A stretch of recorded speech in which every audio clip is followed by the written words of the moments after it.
Ever heard that Africa was a dark continent before Europeans arrived?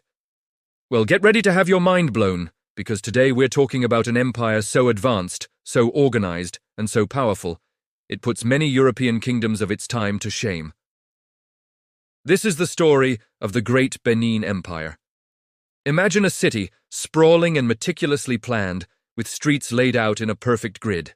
A city protected by one of the largest man-made structures in history, a massive system of walls and moats 4 times longer than the Great Wall of China. This wasn't London, Paris, or Rome. This was Benin City, the heart of an empire in what is now modern-day Nigeria. From around the 11th century until its tragic fall in 1897, the Benin Empire was a major power in West Africa. Its influence stretched far and wide, built on a foundation of sophisticated governance, military might, and incredible artistic achievement. So, what made Benin so powerful? Let's start with its leadership. At the top was the Oba, a divine king who held both political and spiritual authority. But this was no simple dictatorship. The Oba ruled with a complex council of chiefs, representing different factions and lineages within the empire. This system of checks and balances, with various palace societies and town chiefs, created a stable and efficient government that could manage a large, multi-ethnic state. The Uzama, or kingmakers, were hereditary chiefs who played a crucial role in selecting the new Oba, ensuring continuity and preventing succession crises that often plagued European monarchies. This intricate political structure allowed for effective administration, tax collection, and the mobilization of a powerful army. Speaking of the army, Benin's military was legendary. It was well organized, highly disciplined, and equipped not just with traditional weapons, but also, through trade, with firearms from the Portuguese. The Oba could command a massive force, and the empire's expansion was a testament to its military prowess. But their greatest defense wasn't just the army, it was their city. The walls of Benin were an engineering marvel. Starting around the year 800 and expanded over centuries, this was a network of earthen ramparts and deep ditches. The inner wall around the royal palace and main city was over 10 meters high in some places. Beyond it, a series of outer walls extended for an estimated 16,000 kilometers, enclosing hundreds of towns and villages. It was a defense-in-depth system that would have been incredibly difficult for any army to breach.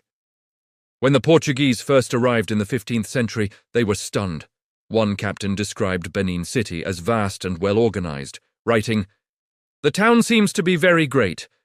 When you enter into it, you go into a great broad street, not paved, which seems to be 7 or 8 times broader than the Warmoes Street in Amsterdam." The city was clean, with a sophisticated drainage system and no beggars in sight.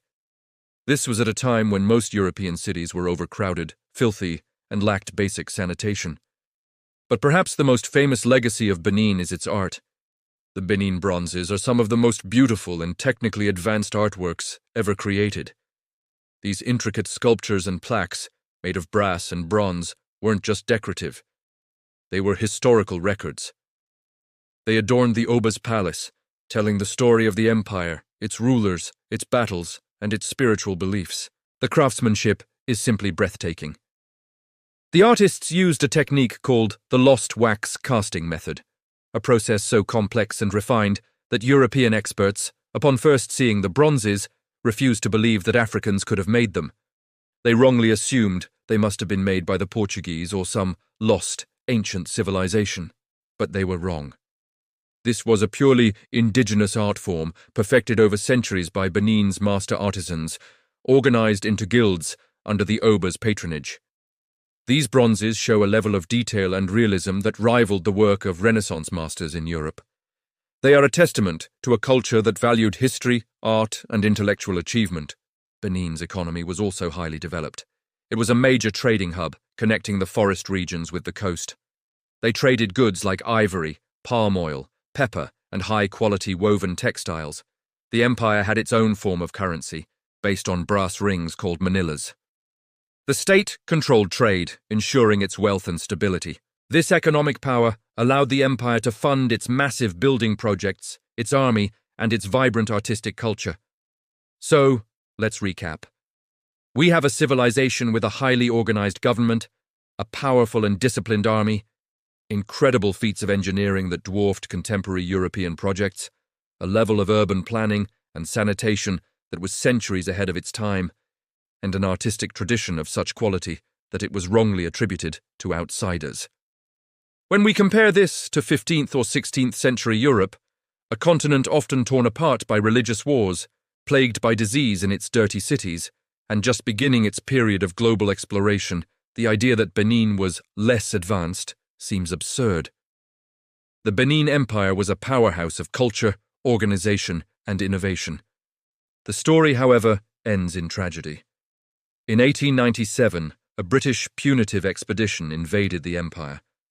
They burned Benin City to the ground, looted thousands of the priceless bronzes, and brought the centuries-old empire to a violent end. The Oba was exiled, and the kingdom was absorbed into the British colonial empire.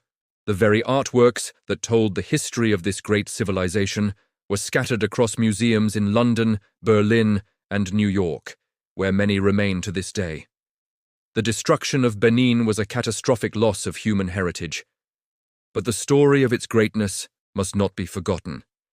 It challenges our preconceived notions and forces us to reconsider what we mean by advanced or civilized. The Benin Empire is a powerful reminder that history is not a simple, linear progression with Europe at the top. It's a rich, complex tapestry of incredible human achievements from all corners of the globe. Learning about civilizations like Benin is crucial. It helps us paint a more accurate and complete picture of world history and celebrates the ingenuity and resilience of African people. Thank you so much for joining me on this journey back in time. If you found this as fascinating as I do, please hit that like button and subscribe to the channel for more deep dives into forgotten histories. Let us know in the comments what you think about the Great Benin Empire. Thanks for watching, and I'll see you in the next video.